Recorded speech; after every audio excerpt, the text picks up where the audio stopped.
espectro de ideias. Clara, com seus 20 e poucos anos e uma alma tão fragmentada quanto as telas em branco que a encaravam, buscava um refúgio. A perda de seu irmão, há 6 meses, havia rasgado um buraco em sua existência, levando consigo não apenas a alegria, mas também a inspiração que antes fluía de seus pincéis. A cidade, com seu burburinho incessante e lembranças em cada esquina, tornara-se um tormento. Foi então que a ideia da casa de praia surgiu, um anúncio quase esquecido em um site de aluguéis, prometendo o isolamento e a paz das marés. A viagem foi longa, pontuada apenas pelo som monótono do motor e o silêncio pesado de seus próprios pensamentos. Ao chegar, a casa se revelou exatamente como imaginara. Antiga, com a madeira desgastada pelo sal e pelo tempo, e uma aura de melancolia que, estranhamente, a atraía. A praia, vasta e deserta, estendia-se à sua frente, um convite à solidão. Por dentro, a casa guardava ecos de vidas passadas, móveis empoeirados, fotos desbotadas de famílias desconhecidas, um brinquedo antigo no canto da sala.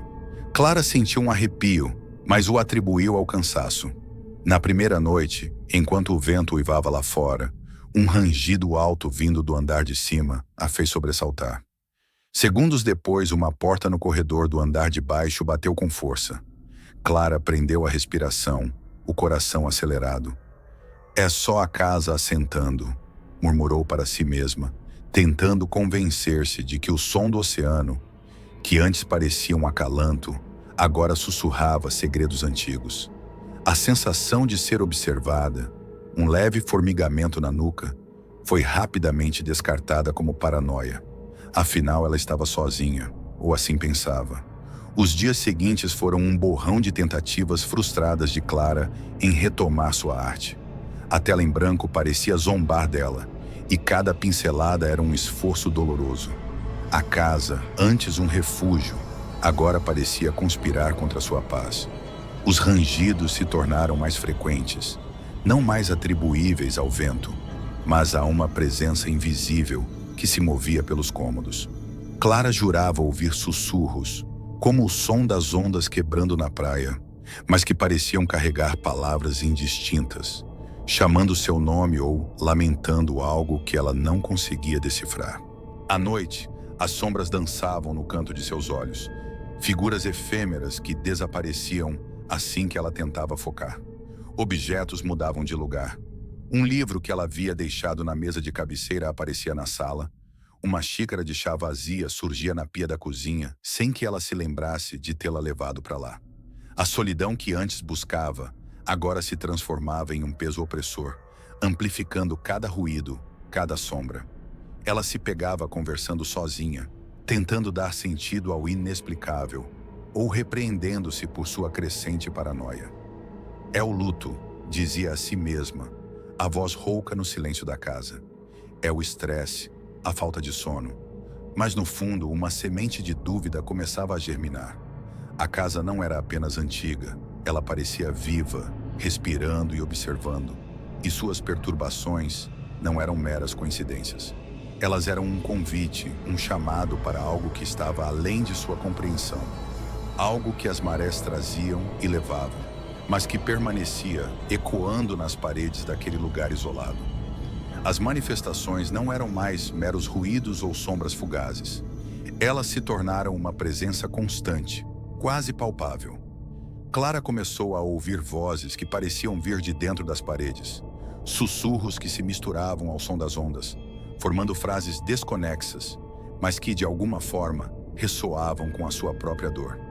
Perdido, swinga para casa. Component placement, solidão. Eram palavras que se repetiam, como um mantra macabro. Ela se pegava respondendo a elas, em um diálogo silencioso que a fazia questionar ainda mais sua sanidade. Visões fragmentadas começaram a assombrá-la. Em um espelho embaçado, por um instante, ela viu um rosto infantil, pálido e triste, antes que sua própria imagem retornasse. No canto da sala, uma figura indistinta parecia observá-la, desvanecendo-se quando ela tentava focar. Eram flashes rápidos, como memórias que não eram suas, mas que evocavam uma profunda tristeza e desespero. A casa parecia um eco de sofrimento, e Clara um receptor involuntário. Impulsionada por uma necessidade desesperada de entender, Clara começou a pesquisar a história da casa e da região. Encontrou menções a antigas lendas locais sobre tragédias no mar, pescadores perdidos em tempestades, famílias que desapareceram sem deixar rastros. As informações eram vagas, contraditórias, mais folclore do que fato, mas cada fragmento aumentava sua confusão e a sensação de que estava desvendando algo antigo e terrível. A casa, ela percebeu, não era apenas um lugar. Era um repositório de dor e ela estava sendo arrastada para dentro de sua teia emocional. Um eco de marés passadas que se recusavam a silenciar. A tela em branco, antes um desafio, agora era um espelho distorcido da mente de Clara. Suas mãos, antes firmes e precisas, tremiam enquanto os pincéis deslizavam, criando formas abstratas e perturbadoras. As cores escuras, antes usadas com parcimônia, dominavam suas obras, misturando-se em redemoinhos de preto, cinza e um vermelho quase púrpura, que pareciam pulsar com a mesma angústia que a consumia. Não eram mais paisagens ou retratos, mas representações caóticas das vozes e visões que a assombravam, uma sinfonia visual da sua própria descida à loucura. A linha entre o real e a alucinação desintegrava-se a cada dia. Clara acordava em lugares da casa que não se lembrava de ter ido, com fragmentos de sonhos vívidos se misturando à realidade. Ela via o rosto de seu irmão em reflexos fugazes, ou ouvia sua voz chamando-a do andar de baixo, apenas para encontrar o silêncio opressor da casa. A casa parecia estar ativamente manipulando sua percepção, distorcendo o que ela via e ouvia, alimentando sua paranoia. O medo não era mais o de uma ameaça externa, mas o de perder-se completamente dentro de si mesma, de se tornar apenas mais um eco nas marés passadas daquela casa. A sanidade era um fio tênue, e a casa parecia determinada a rompê-lo. Em meio à crescente confusão e ao medo que a casa instilava, uma necessidade premente de respostas impulsionou Clara. Ela começou a vasculhar os cômodos, não mais com a intenção de organizar, mas de desvendar os segredos que as paredes guardavam. Foi no fundo de um armário empoeirado, sob pilhas de lençóis mofados, que seus dedos encontraram algo duro e retangular. Um diário de capa de couro desbotada. As páginas amareladas, escritas com uma caligrafia elegante, mas trêmula, revelaram a história de uma família que habitara a casa décadas antes. O diário pertencia a uma mulher chamada Elara, que narrava a vida feliz com seu marido e filho, até que uma tempestade implacável levou seu pequeno, afogado nas marés traiçoeiras. As palavras de Elara eram um lamento de dor, uma espiral descendente de luto e desespero que ressoava com a própria alma de Clara. Havia também cartas, amarradas com uma fita desbotada, trocadas entre Elara e uma amiga, detalhando as visões e os sussurros que Elara também começara a experimentar após a tragédia. Clara percebeu, com um arrepio gélido, que a casa não estava assombrada por fantasmas no sentido tradicional, mas pelas emoções cruas e não resolvidas de seus antigos moradores.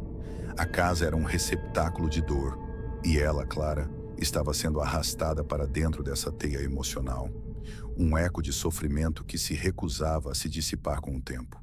A leitura do diário de Elara foi um divisor de águas.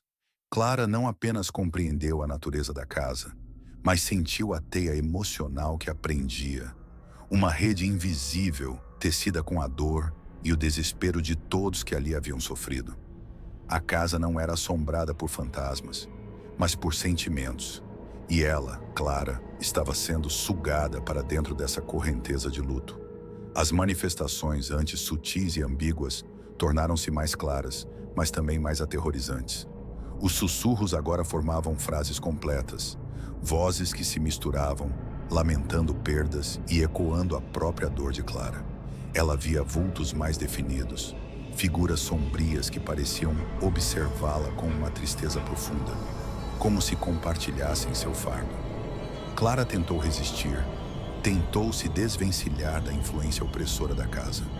Abriu as janelas, deixou a luz do sol entrar, tentou pintar paisagens alegres, mas seus pincéis se recusavam a obedecer, e as cores vibrantes se transformavam em tons sombrios e melancólicos. A casa parecia reagir à sua tentativa de fuga, intensificando sua presença.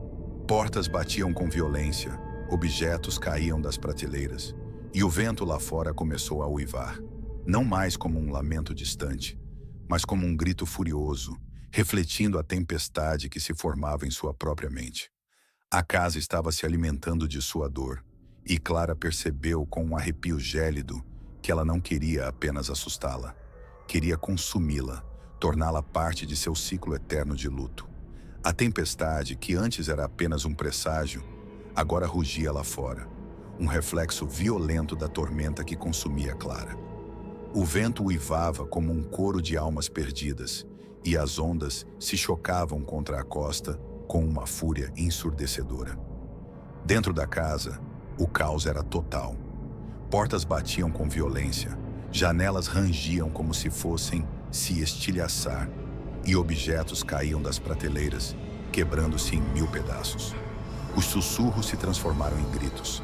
As vozes se multiplicaram, e as visões se tornaram quase tangíveis, figuras sombrias dançando em sua visão periférica. Clara estava encurralada no centro da sala, os olhos arregalados, o corpo tremendo. Então ela a viu. Não era um vulto, nem uma sombra, mas uma figura espectral, translúcida, pairando no ar. Era Elara, a mulher do diário, com o rosto marcado pela dor e os olhos vazios de desespero. Elara não se aproximou, não fez nenhum movimento ameaçador.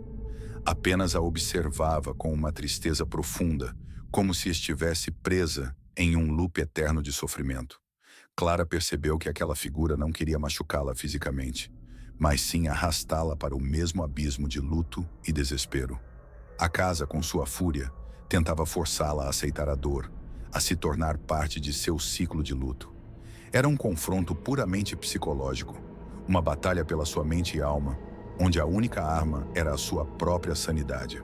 Quando a tempestade finalmente se acalmou, o sol nasceu, pintando o céu com tons de laranja e rosa, como se nada de terrível tivesse acontecido. A casa, embora marcada pela fúria do vento e da chuva, permanecia de pé, silenciosa e imponente. Dias depois, um vizinho preocupado, alertado pela ausência de movimento, encontrou Clara. Ela estava sentada na areia fria da praia, os dedos manchados de tinta, um pincel inerte em sua mão. Diante dela, uma tela, mas não havia paisagem, nem retrato. A pintura era um caos de cores escuras e formas distorcidas, um reflexo perturbador da tempestade que havia se abatido sobre sua mente. Seu olhar estava vazio, fixo no horizonte, como se sua alma tivesse sido levada pelas marés. Ela não respondia, não reagia, apenas murmurava palavras desconexas que se perdiam no som das ondas. Clara havia se tornado mais uma memória da casa, presa em seu ciclo de dor, um eco de luto que se juntava aos outros que ali residiam. A casa de praia, antes um refúgio, agora era um monumento silencioso ao seu último verão. Um lembrete de que algumas dores são tão profundas que se enraizam nos lugares, esperando pacientemente pela próxima alma vulnerável. O eco das marés passadas continuava, e a casa, com sua fome insaciável, aguardava a próxima vítima. Espectro de ideias.